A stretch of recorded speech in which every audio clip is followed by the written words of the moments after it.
Hey guys, this is Allie here on the Queer Radar on Wednesday. This week's topic is how did you know and how did that go for you? And what advice do you have for people who are currently struggling with their identity? First of all, I just want to show you that I'm wearing my Everyone is Gay t-shirt. You guys should all go check out everyoneisgay.com. It's the best. So, like I mentioned last week, I started to put a label to my identity around like 7th grade, when I had a friend who was bisexual and explained that to me and explained that gay people do exist, because I knew that gay people existed, but I didn't know that I knew anyone gay, and so I was like, oh, they live in some far off gay society all together. They just make gay babies, and gay is contained. I didn't know that it really existed in the real world. So there were a lot of early signs. First of all, I had an obsession with Ellen DeGeneres when I was 6. I started watching, or my parents are really big into stand-up comedy, and so we would watch her stand-up, and then they would get me DVDs of her stand-up for my birthday, and they got me season 1 of her television show, the one where she started as being in the closet. It's the funniest thing ever, because she acts like this really straight character. But yeah, I also, when I was in elementary school, I really wanted to play baseball, but there was a boys baseball team and a girls softball team. There's this one girl who played on the boys baseball team, and she was really gender non-conforming, and she was really cool, and I had this really big interest in her. I basically thought she was the coolest person in the world.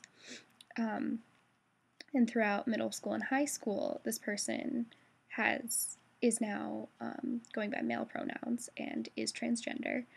And I just think it's really interesting that from elementary school, this was the person that stood out to me. This was the person who I wanted to emulate, and this was the person who I thought was the best person in the world.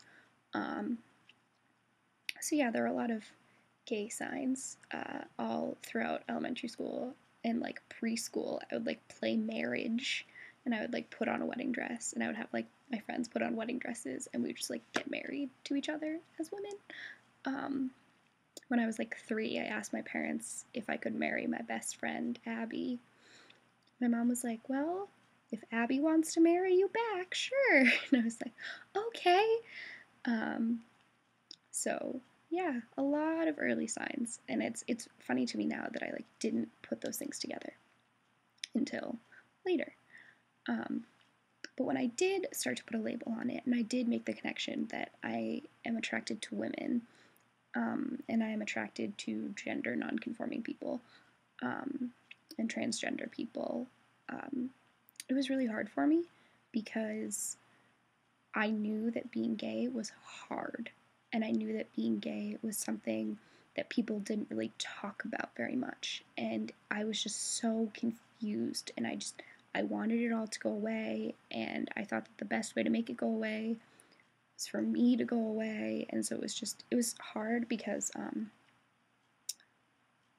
I wasn't proud, I wasn't happy, it wasn't a good time in my life. But my advice to people who are struggling with their sexuality is to find a mentor, find someone who is, it doesn't even have to be someone who is older than you, but someone who is out and proud and has experienced what it's like to be gay and can just give you advice, step by step along the way of what's going on in your life, so that you know that you're not alone, because you're not. There's always going to be gay people around, and coming out and being gay is always something that is going to be hard, and you're going to have to maneuver different situations, being at work, being with family, being at school, and so it's helpful to have someone with you to kind of guide you along the way so you don't feel alone. So yeah, that's my advice for this week. I hope you guys had a good week so far, and I'll see you next Wednesday. Bye.